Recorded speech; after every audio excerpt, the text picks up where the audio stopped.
I'm just really grateful, and I'm really grateful to have my family back and for them to be here with me. It's really important, and I'm glad that they are a part of it.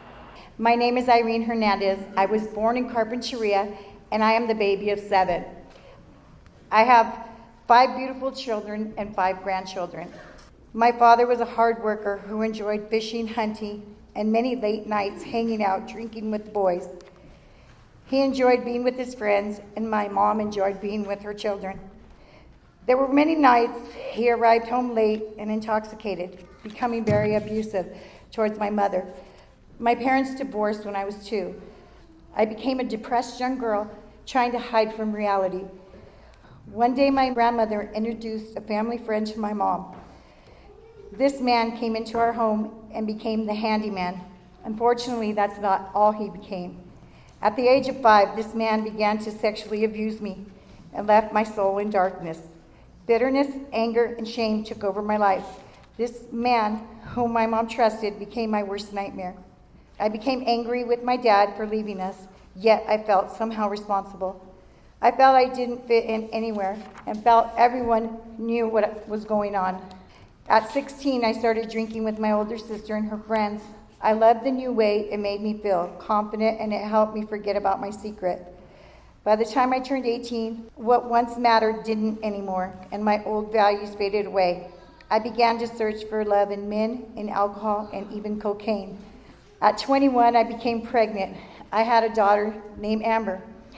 I wanted to give her the life I never had, one with security, structure, love, and protection. That didn't happen. I wasn't ready. Fear kicked in, and I ran from what could have been a good life to what I was familiar with, chaos. I broke up my family, entering into another relationship with a man who already had a wife and 2 children. I stayed in that relationship for over 8 years and had 2 more children. I thought this would be the family I always desired until we began partying. We started drinking every weekend, doing cocaine and meth. Eventually, the drugs took over, and I found myself cheating on him with another married man with children. I hung out with wrong people and did things I never dreamed of. In 1997, I picked up my first possession charge and ended up in Ventura County Jail. Revolving doors between Ventura and Santa Barbara County began.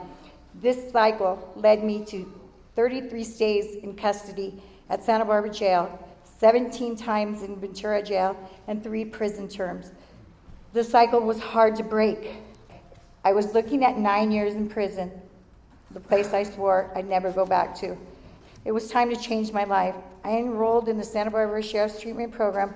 I knew I didn't want to use anymore, and I knew I didn't want to go back to prison. I was ready to follow a new path. I didn't want to leave a legacy behind of being an addict for my children.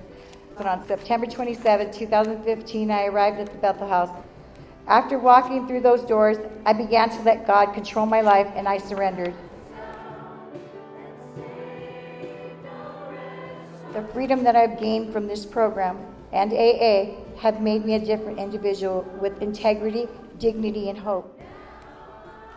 I have enrolled in Santa Barbara City College with plans to become a drug and alcohol counselor. I also want to thank my family for giving me a second chance to be part of their lives again, my children and my grandchildren. If it wasn't for God and the Santa Barbara Rescue Mission, I would not be where I am today. Thank you all for my new life.